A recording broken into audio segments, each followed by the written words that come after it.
Assalamualaikum warahmatullahi wabarakatuh. Apa khabar anak-anak Ustazah? Ustazah harap semua sihat dan bersemangat nak belajar. Ustazah rindu kamu semua. Lama sangat dah tak jumpa.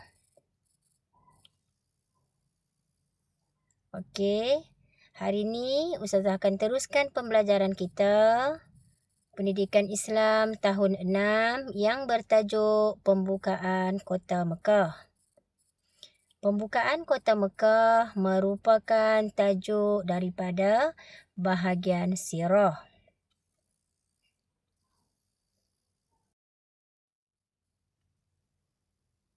Okey, cuba kamu perhatikan.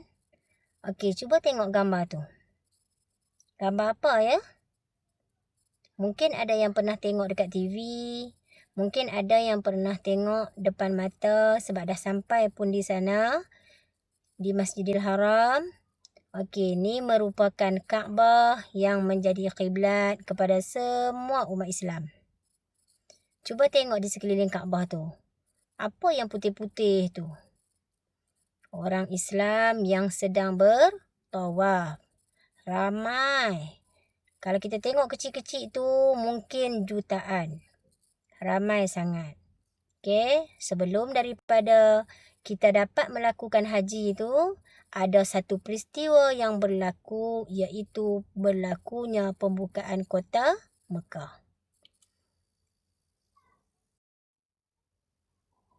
Okey, latar belakang pembukaan kota Mekah. Apa maksud latar belakang?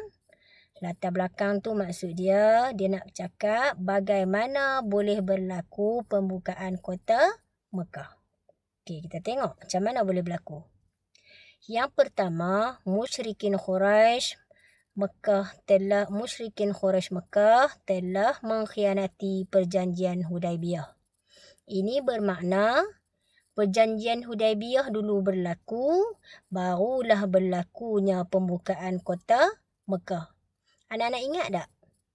Masa tu saya ada terangkan bagaimana berlaku perjanjian Hudaibiyah dan dia ada isi-isi perjanjian Hudaibiyah.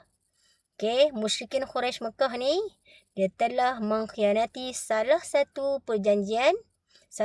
isi perjanjian Hudaibiyah. Lalu Nabi Muhammad SAW memerintahkan kaum muslimin membuat persiapan untuk berangkat ke Mekah. Masa tu Rasulullah ni dengan para sahabat berada di Madinah.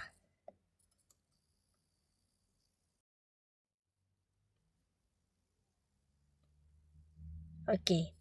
Baginda merahsiakan tujuan dan pergerakan mereka daripada pihak musyrikin. Dan baginda melantik Kulsum bin Husain untuk menjadi pengganti di Madinah. Okey, sekarang kita tengok peristiwa pembukaan kota Mekah. Kenapa Ustazah guna anak panah? Okey, Ustazah nak beritahu dekat anak-anak bahawa setiap benda yang berlaku atau peristiwa yang berlaku ini adalah rentetan cerita. Kalau kita faham betul-betul sirah ni, ia merupakan satu rentetan cerita yang menarik. Sebab tu Ustazah buat bentuk anak panah. Sebab ada kaitan di antara perkara yang sebelum dengan yang selepas. Okey, kita tengok satu persatu. Macam mana berlaku pembukaan kota Mekah. Okey, pada bulan Ramadan tahun ke-8 Hijrah, Rasulullah dan para sahabat telah berangkat menuju ke Mekah dan masa tu Rasulullah dengan para sahabat seramai 10,000 orang. Ramai tak? Ramai kan? Okey, ramai tu 10,000 orang. Ingat, pada tahun 8 Hijrah dan pada bulan Ramadan. Mereka berjalan sampai di Maruz Zahran. Baginda memerintahkan orang Islam membina kemah dan menyalakan obor sebanyak mungkin.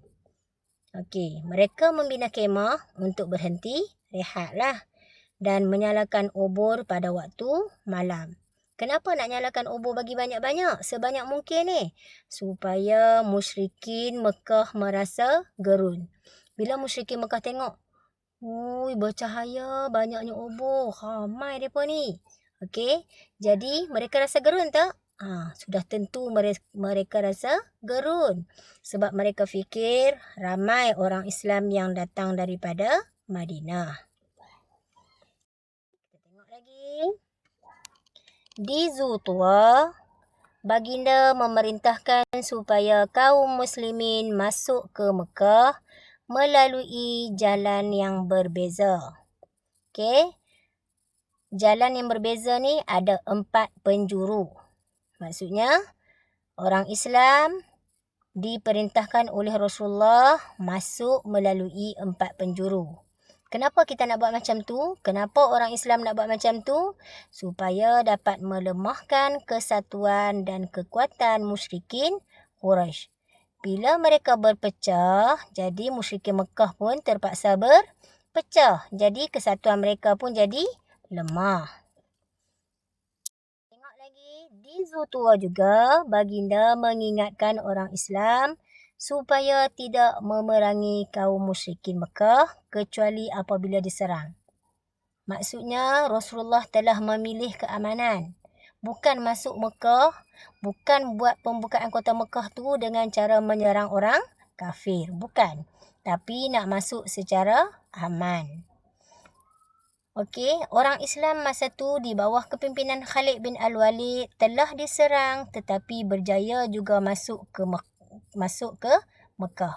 Ada juga antara bahagian yang masuk tu yang diketuai oleh Khalid Al-Walid ni diserang. Tapi akhirnya dapat juga masuk ke Mekah. Okey, dari Zultua, baginda masuk ke kota Mekah dengan menunggang unta dan menundukkan kepala. Okey, pada zaman Rasulullah dulu, sudah tentulah unta kan?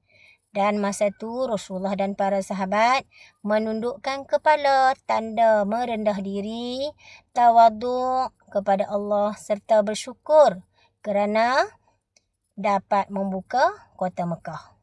Okey, bersyukur atas nikmat kemenangan umat Islam dapat membuka kota Mekah. Okey, baginda juga memberikan jaminan keselamatan kepada penduduk Mekah yang masuk ke rumah masing-masing, masuk ke Masjidil Haram dan masuk ke rumah Abu Sufyan. Mereka ini akan selamat. Okey, maksudnya mereka memilih keamanan lah. Kalau masuk rumah Abu Sufyan, masuk Masjidil Haram, masuk rumah masing-masing, mereka akan selamat. Okay, kita tengok nota kat bawah tu. Siapa Abu Sufyan? Abu Sufyan ialah pemimpin Quraisy yang telah memeluk Islam. Okey, apabila tiba di Baitullah, sampai saja mereka dah masuk, sampai di Baitullah, Masjidil Haram lah, Baitullah, baginda melakukan tawaf dan memusnahkan 360 buah berhala. Ingat tak? Saya pernah sebut ni. 360 buah berhala ni termasuk 3 berhala yang paling besar dan disayangi oleh orang kafir Quraisy yang bernama Al-Manat, Al-Lata, Wal-Uzza. Dan nama ni disebut di dalam Al-Quran. Okey, dan apabila memusnahkan berhala ni, kemudian Rasulullah berucap di khalayak ramai. Rasulullah berucap berkenaan dengan apa? Rasulullah bercakap atau berucap berkaitan dengan kebebasan, keamanan dan juga kemaafan. Okey, betapa hebatnya ketika itu orang Islam dan Rasulullah walaupun selalu ditindas, walaupun selalu diseksa, tetapi mereka maafkan orang kafir. Okey, ramai musyrikin Mekah bersetuju berbai'ah dengan Nabi Muhammad serta berjanji akan taat setia kepada Allah dan Rasul. Apa maksud bai'ah? Bai'ah ialah perjanjian taat setia. Okey. daripada peristiwa pembukaan kota Mekah, mesti ada iktibar kan? Kalau kita tengok pun banyak iktibar yang kita dah dapat. Okey, tengok yang pertama. Membuat perancangan dengan teliti sebelum melakukan sesuatu dan melaksanakan dengan bersungguh-sungguh. Okey, maksudnya Rasulullah buat perancangan dengan teliti. Segala arahan yang diberi kepada para sahabat, segala suruhan, apa sajalah yang disebut, yang diberi, semua tu merupakan satu perancangan. Okey, yang kedua, mencontohi akhlak Rasulullah yang tawaduk, iaitu merendah diri dan sentiasa bersyukur. Menjadi seorang pemaaf. Okey, maksudnya sentiasa memaafkan orang lain. Kerana orang yang memaafkan orang lain ni adalah orang yang tenang.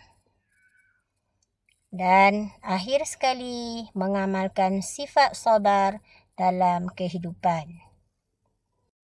Alhamdulillah, tahniah anak-anak semua cemerlang. Sekian, terima kasih. Jumpa lagi. Bye.